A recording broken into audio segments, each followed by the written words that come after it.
بسم الله الرحمن الرحيم. السلام عليكم ورحمة الله وبركاته. الحمد لله وكفى وسلام على عباده الذين اصطفى اما بعد. حاضرین و ناظرین، یہ درس نمبر 1106 ہے اور آج سورہ بنی اسرائیل کی 2 آیتوں کی تلاوت اور تشریح کی جائے گی، آیت نمبر 10 اور 11۔ چلیے سب سے پہلے ان 2 آیتوں کی تلاوت کرتے ہیں، لفظی ترجمے اور ترجمے کے بعد تشریح کرتے ہیں۔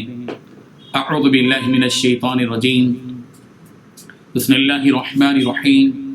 وَأَنَّ الَّذِينَ لَا يُؤْمِنُونَ بِالْآخِرَةِ أَعْتَدْنَا لَهُمْ عَذَابًا أَلِيمًا وَيَدْعُ الْإِنسَانُ بِالشَّرِّ دُعَاءَهُ بِالْخَيْرِ وَكَانَ الْإِنسَانُ عَجُولًا۔ لفظی ترجمہ یوں ہے، وَأَنَّ، اور یہ کہ بے شک، الذین، وہ لوگ جو لا یؤمنون، ایمان نہیں لاتے، بالآخرہ، آخرت پر، اعتدنا، ہم نے تیار کیا ہے، لہم، ان کے لیے، عذابا علیما، دردناک عذاب۔ وَيَدْعُو، اور دعا مانگتا ہے، الانسان، و انسان، بالشر، برائی کی، دعاءہ بالخیر، اپنے بھلائی کی دعا مانگنے کی طرح، وَكَانَ، اور ہے، الانسان، و انسان، عجولا، نہایت جلد باز۔ ترجمہ یوں ہے، اور یہ بتاتا ہے کہ جو لوگ آخرت پر ایمان نہیں رکھتے ان کے لیے ہم نے ایک دردناک عذاب تیار کر رکھا ہے، اور انسان برائی اس طرح مانگتا ہے جیسے اسے بھلائی مانگنی چاہیے، اور انسان بڑا جلد باز واقع ہوا ہے۔ ان 2 آیتوں میں 3 باتیں بتلائی گئی ہیں۔ پہلی بات، قرآن مجید یہ بتاتا ہے کہ جو لوگ آخرت پر ایمان نہیں رکھتے ان کے لیے ہم نے ایک دردناک عذاب تیار کر رکھا ہے۔ دوسری بات، انسان برائی اس طرح مانگتا ہے جیسے اسے بھلائی مانگنی چاہیے۔ تیسری بات، انسان بڑا جلد باز واقع ہوا ہے۔ بزرگان محترم، پچھلی آیت میں قرآن مجید کی 2 صفتیں بیان کی گئی تھی۔ ایک صفت یہ کہ قرآن مجید ایسے طریقے کی ہدایت دیتا ہے جو بالکل سیدھا ہے، اور دوسری صفت یہ بیان کی گئی کہ وہ مومنوں کو اجر عظیم کی بشارت دیتا ہے جو نیک اعمال اختیار کرتے ہیں۔ یہاں قرآن مجید کی تیسری صفت یہ بیان کی گئی کہ قرآن مجید ان لوگوں کو آخرت پر ایمان نہیں رکھتے، یعنی جو لوگ آخرت پر ایمان نہیں رکھتے، یہ بتاتا ہے کہ اللہ تعالیٰ نے ان کے لیے ایک دردناک عذاب تیار کر رکھا ہے۔ آدمی صرف اللہ کو ایک مان لینے سے مومن نہیں بن جاتا، بلکہ اس کے لیے جہاں یہ ضروری ہے کہ وہ اللہ تعالیٰ پر، تبارک و تعالیٰ پر ایمان لے آئے، وہیں یہ بھی ضروری ہے کہ وہ آخرت پر بھی ایمان لائے، وہ اس حقیقت کو تسلیم کرے، وہ اس حقیقت کو تسلیم کر لے کہ مرنے کے بعد اس کو دوبارہ زندہ ہونا ہے، اور یہ بات بھی تسلیم کرے کہ قیامت قائم ہوگی، آخرت کا بڑا دن قائم ہوگا، اس دن ساری انسانیت رب ذوالجلال کے سامنے کھڑی ہوگی، اور ہر ایک کے اعمال کا حساب ہوگا، نیک کاموں پر جزا دی جائے گی اور برے کاموں پر سزا دی جائے گی، اور یہ بات بھی ماننی ہوگی کہ جنت بھی حق ہے، دوزخ بھی حق ہے، شفاعت بھی حق ہے، میزان عدل بھی حق ہے۔ جو لوگ آخرت پر ایمان نہیں لائیں گے ان لوگوں کے بارے میں قرآن مجید نے اپنا یہ فیصلہ سنا دیا کہ اللہ تبارک و تعالیٰ نے ان کے لیے دردناک عذاب تیار کر رکھا ہے۔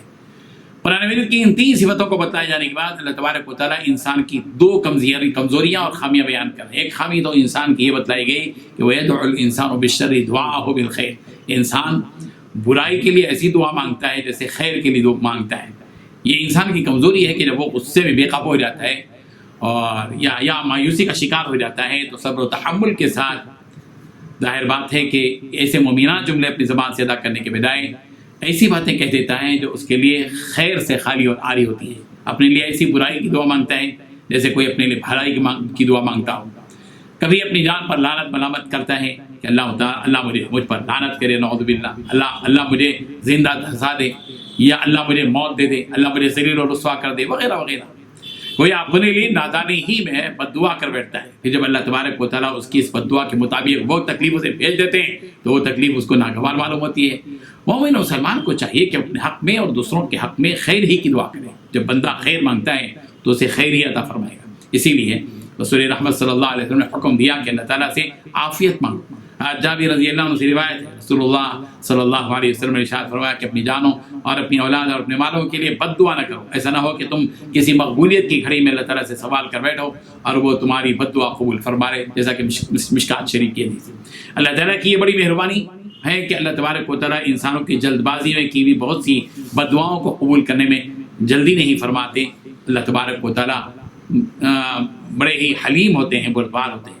انسانی کی دوسری کمزوری بلکہ اس کا یہ مزاج بیان کیا گیا ہے کہ وَكَانَ الْإِنسَانُ عَجُولًا، انسان بڑا جلد باز واقع ہوا ہے۔ اگر ہم عام انسانوں کی زندگی کا جائزہ لیں تو ہمیں یہ معلوم محسوس ہوتا ہے کہ وہ اپنی زندگی کے مختلف کاموں میں کس قدر جلد باز ہوتے ہیں، جبکہ جلد بازی کا نقصان خود اسی کو ہوتا ہے جو جلد بازی کرتا ہے۔